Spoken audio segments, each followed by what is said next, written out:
Hi friends, welcome back to our channel.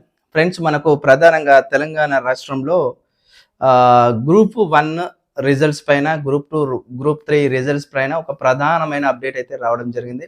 ఆ ప్రధానమైన update ఏంటంటే, మనకు తెలంగాణ రాష్ట్రంలో చాలా రోజుల నుండి మనము గ్రూప్ 1 జనరల్ ర్యాంకింగ్ లిస్ట్ కోసం ఎదురు చూస్తున్నాం. ఆ జనరల్ ర్యాంకింగ్ లిస్టు ఇదిగో వస్తది, అదిగో వస్తది అని చెప్పేసి అన్నారు. మొన్నటి వరకు కూడా మొన్నటి వరకు కూడా మనకు మార్చ్ 3 తర్వాత అన్నారు. అదేవిధంగా మార్చ్ 4, 5 తారీఖులో జనరల్ ర్యాంకింగ్ లిస్ట్ రాబోతుంది గ్రూప్ 1 అని చెప్పేసి అన్నారు. ఇప్పుడొచ్చిన మనకు ఒక అప్డేట్ ఏందంటే, గ్రూప్ 1 యొక్క కంప్లీట్ రిజల్ట్స్ వచ్చేసి మార్చ్ 10వ తారీఖు వస్తాయని చెప్పేసి ఒక న్యూస్ అయితే మనకు రావడం జరిగింది. మరి 10వ తారీఖు వస్తాయా లేదా అనేది చూడాలి. మనకు గ్రూప్ 1 పోస్టులు అమ్ముకుంటున్నారు. ఒక పోస్ట్‌కి మనకు 4-5, 10 కోట్లు ఇట్లా అమ్ముకుంటున్నారని చెప్పేసి ఒక ఫేక్ న్యూస్ వైరల్ అయింది. ఆ ఫేక్ న్యూస్ వైరల్ కాగానే టీజీపీఎస్సీ వాళ్ళు ఒక వెబ్ నోట్ ఇచ్చినారు. ఇంగ్లీష్‌లో ఇచ్చినారు వెబ్ నోటు, తెలుగులో వెబ్ నోట్ ఇచ్చినారు. అలాంటిది ఏం లేదు.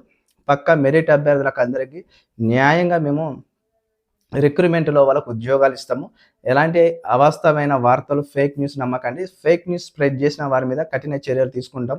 ఆల్రెడీ తీసుకున్నాం అలాంటి న్యూస్ బయటికి వదిలిన వాళ్ళ మీద అని చెప్పేసి అట్లా చెప్పేసి ఒక వెబ్ నోట్ ఇచ్చినారు. ఇయాల చూస్తే మనకు ఖచ్చితంగా మనకు మార్చ్ 10వ తారీఖున గ్రూప్ 1 రిజల్ట్స్ రాబోతున్నాయి. అదే విధంగా మార్చ్ 10 నుండి మార్చ్ 18 తారీఖు మధ్యల గ్రూప్ 2 అండ్ గ్రూప్ 3 కంప్లీట్‌గా ఫలితాలు ప్రకటిస్తారు అని చెప్పేసి వచ్చింది. అది తప్పు. అదైతే నేను నమ్మా. ఎందుకంటే మార్చు 10 నుండి 18 మార్చ్ 10వ తారీఖు నుండి 18వ తారీఖు మధ్యల గ్రూప్ 2 రిజల్ట్స్ అంటే మనకు గ్రూప్ 3, గ్రూప్ 2కి ఫైనల్ కీలే రిలీజ్ చేయలేదు. గ్రూప్ 2 యొక్క ప్రాథమిక కీ పైన 4th పేపర్‌లో చాలా అబ్జెక్షన్స్ వెళ్ళినాయి. వాటిపైన ఎలాంటి క్లారిటీ లేదు. ఈ క్లారిటీ లేని విషయాన్ని వాళ్ళకు మార్చ్ 10 నుండి 18 మధ్యల గ్రూప్ 2 రిజల్ట్స్, గ్రూప్ 3 రిజల్ట్స్ అంటే ఇది కొద్దిగా నమ్మేటట్లు అనిపిస్తలేదు. అవాస్తవం అనిపిస్తుంది. ఎందుకంటే మనకు గ్రూప్ 2కి ఇంకేముంది, గ్రూప్ 3కి ఏముంది. గ్రూప్ 2కి ప్రాథమిక కీ ఇచ్చినారు, గ్రూప్ 3కి ప్రాథమిక కీ ఇచ్చినారు. గ్రూప్ 2కి ఫైనల్ కీ ఇవ్వాలి, గ్రూప్ 3కి ఫైనల్ కీ ఇవ్వాలి. ఫైనల్ కీ ఇచ్చిన ఒక 5 లేదా 6 రోజుల మధ్యల ఖచ్చితంగా జనరల్ ర్యాంకింగ్ లిస్ట్ వస్తది. కాబట్టి అంత 10 నుండి 18వ తారీఖు మధ్యలో ఈ వారం రోజులల్లా ఎమ్మటే ఫైనల్ కీ వస్తది. ఎమ్మటే జనరల్ ర్యాంకింగ్ లిస్ట్ అంటే కొద్దిగా నాకైతే అనిపించింది ఇంత తొందరగా ఇవ్వకపోవచ్చు. అది మార్చ్ మరి 25 వరకు పోవచ్చు, 28 వరకు పోవచ్చు, లేకపోతే మార్చ్ లాస్ట్ వీక్ కూడా రావచ్చు అనిపించింది. చూద్దాం. మరి వాళ్ళైతే న్యూస్ అయితే ఒకటి బయటకొచ్చింది.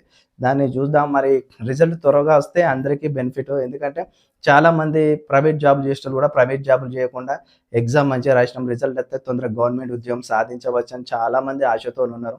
గ్రూప్ 1 రాసిన వాళ్ళు, గ్రూప్ 2 రాసిన వాళ్ళు, గ్రూప్ 3 రాసిన వాళ్ళు ఎవ్వరు కూడా జాబులు చేస్తలేరు. నా ఫ్రెండ్స్ చాలామంది కూడా ఏంటి జాబ్ వర్క్ చేస్తలేరంటే, ఆల్రెడీ మనం 1లో ఉంటాం, ఆల్రెడీ మనం 2లో ఉంటాం, 3లో ఉంటాం. కొద్దిగా హోప్స్ ఉన్నాయి భయ్యా, ఒక 2 మంత్స్ చూద్దాం. ఆ 2 మంత్స్ తర్వాత రిజల్ట్ ఏంటో అనేది డిక్లేర్ అయిపోయిన తర్వాత ఏదో ఒకటి జాబ్ అన్నా లేకపోతే బిజినెస్ అన్నా ఏదో ఒకటి చేసుకుందామని ఆశాభావంతో ఎదురు చూస్తున్నారు. పాపం వాళ్ళందరికీ కూడా రియల్‌గా ఉద్యోగాలు రావాలని కోరుకుందాం. ఎందుకంటే చాలా మందికి చాలా రోజుల నుండి, కొన్ని సంవత్సరాల నుండి ప్రిపరేషన్ ఉన్న వాళ్ళందరికీ కూడా 100% మెరిట్ లిస్ట్‌లో ఖచ్చితంగా ఉద్యోగాలు ఇవ్వాలి.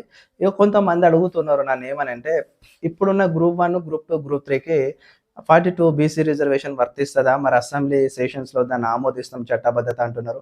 ఇప్పుడున్న గ్రూప్ 1, గ్రూప్ 2, గ్రూప్ 3 రిజల్ట్స్‌కి ఖచ్చితంగా మరి ఎస్సీ వర్గీకరణలో మరి ఖచ్చితంగా వీళ్ళకు ఎస్సీ సబ్ క్యాస్ట్‌లకు రిజర్వేషన్ వర్తిస్తదా అంటున్నారు. ఎట్టి పరిస్థితిలో 2022 నోటిఫికేషన్స్‌ల ఖచ్చితంగా ఈ ఎస్సీ వర్గీకరణలోని సబ్ కులాల రిజర్వేషన్స్ కానీ, బీసీలో 42% రిజర్వేషన్ వర్తించవు. అవి కేవలం అప్‌కమింగ్ కొత్త నోటిఫికేషన్స్‌కి. అదైనా కూడా ఈ యొక్క ఎస్సీ వర్గీకరణ చట్టబద్ధత పొంది దానికి జీవో వచ్చిన తర్వాత, అదే విధంగా బీసీలకు 42% విద్యా, ఉద్యోగ రంగాలలో చట్టబద్ధత దానిలో స్పెషల్ జీవో, వాళ్ళకు కూడా రోస్టర్ విధానాలు ఇవన్నీ కూడా క్లారిటీగా అవన్నీ ఖరారైన తర్వాతనే ఫ్రెష్ నోటిఫికేషన్‌లోనే ఇవన్నీ వర్తిస్తాయి మిత్రులారా. అప్పటి వరకు ఓపిక పట్టండి. ప్రతి ఒక్కరికి రిజర్వేషన్స్‌లో వాళ్ళ వాటాలు పెరగాలని మనస్ఫూర్తిగా కోరుకుందాం. బీసీ సోదరులకు కూడా ఖచ్చితంగా 100% వాళ్ళకు కూడా 42 రిజర్వేషన్ అతి త్వరలో ఇంప్లిమెంటేషన్ కావాలి.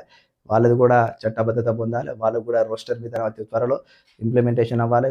మన ఎస్సీ వాళ్ళకు కూడా కావాలి. వాళ్ళ సబ్ రిజర్వేషన్స్ ఇవన్నీ అయితే అందరికీ ఖచ్చితంగా మంచి అవకాశాలు ఉంటాయి ఉద్యోగ పరంగా. ఓకే అండి. వీడియో నచ్చినట్టయితే లైక్ చేయండి, కామెంట్ చేయండి, సబ్స్క్రైబ్ చేయడం మాత్రమే